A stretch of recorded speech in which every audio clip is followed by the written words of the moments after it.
Bukan keris Minang tetapi keris Melayu kebesaran Yang Teramat Mulia Undang yang Empat. Keris adalah senjata unik yang menjadi tanda pengenalan seseorang itu. Hampir setiap kaum atau etnik di Nusantara mempunyai keris atau senjata sendiri sebagai tanda pengenalan diri dan asal-usul. Malah sebagai tanda pengenalan juga keris dijadikan alat kebesaran bagi seorang raja dan pembesar di Negeri Sembilan yang melambangkan identiti keturunan, tanda kekuasaan ke atas wilayah dan rakyat di perintahnya.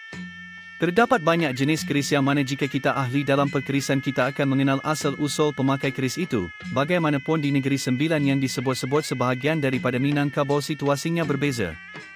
Yang Teramat Mulia Datuk Undang yang Empat selaku Raja bersama di Negeri Sembilan tidak pernah memakai keris Minangkabau sebagai pelengkap busana atau alat kebesaran. Jika diteliti daripada gambar-gambar foto lama dan yang terkini, semua Yang Teramat Mulia Datuk Undang yang Empat memakai keris Johor Pahang Riau Lingga atau lebih dikenali sebagai keris Melayu Semenanjung. Ada juga ahli bidang perkerisan mengatakan mereka memakai keris Melayu Negeri Sembilan. Keris Melayu Semenanjung amat berbeza dengan keris Minangkabau. Bilah keris Minangkabau kebanyakan adalah daripada jenis alang atau warna alang. Ada juga bilah Jawa, sampirnya lebih kecil dan tidak lebar seperti keris Melayu Semenanjung. Pada hujung sampai diukir menaik bentuknya seolah-olah bumbung bergonjong. Sarung keris Minangkabau banyak hiasan dan ukiran, manakala batang serunai keris Minangkabau lebih tirus.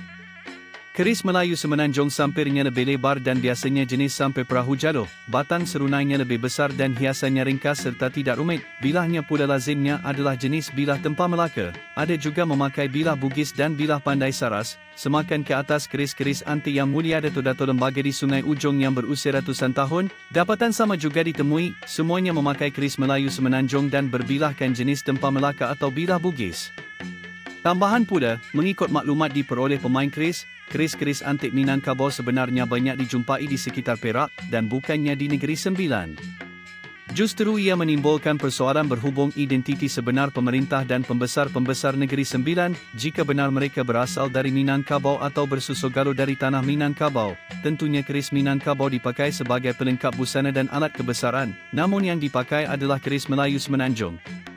Perkara ini jelas menunjukkan leluhur iaitu moyang Yang Teramat Mulia Datuk Undang yang Empat yang sebenar adalah orang asal Melayu dan memerintah menggunakan adat purbakala yang diwarisi sejak zaman Empayar Sriwijaya. Sayugia diingatkan keris adalah identiti dan tanda keturunan atau leluhur seseorang itu. Jadi macam mana boleh mengatakan Negeri Sembilan ini Minangkabau, di mana relevannya?